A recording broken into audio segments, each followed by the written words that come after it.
Assalamualaikum warahmatullahi wabarakatuh. Kami dari kelompok 13 Biologi Umum yang beranggotakan Desi Ermayanti, Monika Putri, Nadia Hasanah, dan Nur Istiqomah akan menjelaskan tentang materi kelompok kami yakni evolusi.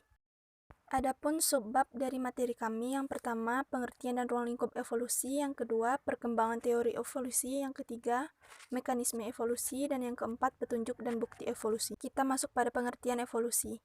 Evolusi adalah perubahan bertahap pada rentang waktu yang sangat panjang.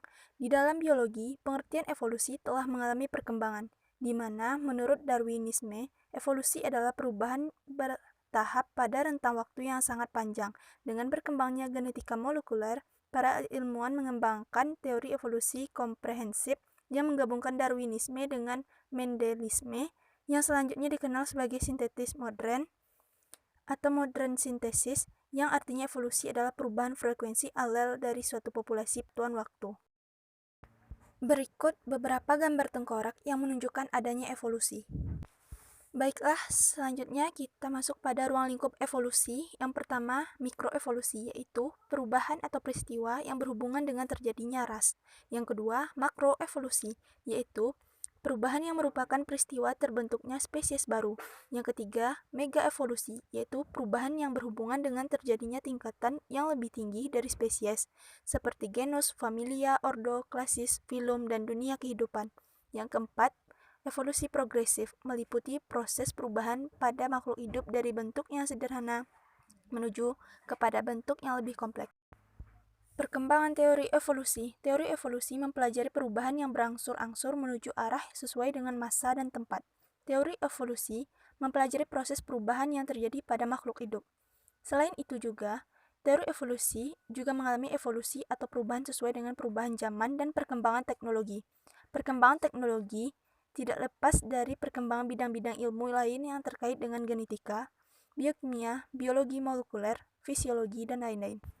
Berikut adalah gambar yang menyatakan manusia itu adalah evolusi dari kera. Berikut beberapa teori evolusi. Yang pertama, Aristoteles. Dalam sistem klasifikasi yang diciptakannya, Aristoteles menyusun makhluk hidup berdasarkan pertambahan bentuk kekompleksannya. Yang kedua, William Paley. Dalam bukunya yang berjudul Natural Theology, William Paley berpendapat bahwa kekompleksan makhluk hidup merupakan bukti kerja Sang Maha Pencipta. Yang ketiga, Jean-Baptiste de Monnet de Lamarck. Lamarck mempercayai bahwa organisme mikroskopis muncul secara spontan dari bahan-bahan yang tak hidup yang kemudian berevolusi menjadi bentuk-bentuk yang lebih kompleks. Mekanisme evolusi. Mekanisme utama untuk menghasilkan perubahan evolusioner adalah seleksi alam dan hanyutan genetika. Seleksi alam memfavoritkan gen yang meningkatkan kapasitas keberlangsungan dan reproduksi.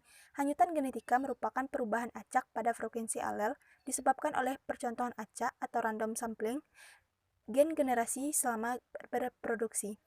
Aliran gen merupakan transfer gen dalam dan antar populasi.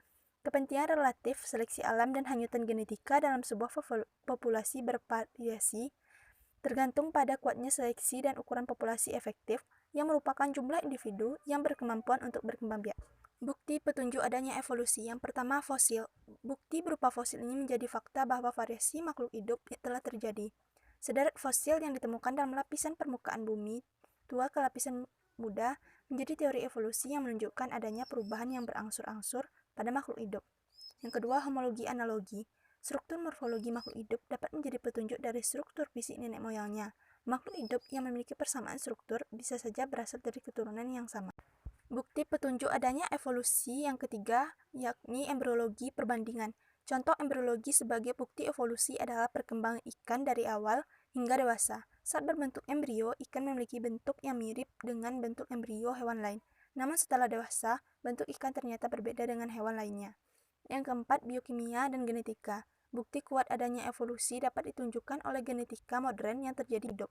Seluruh makhluk hidup pasti memakai kode genetika serupa atau sama dalam mensintesis protein.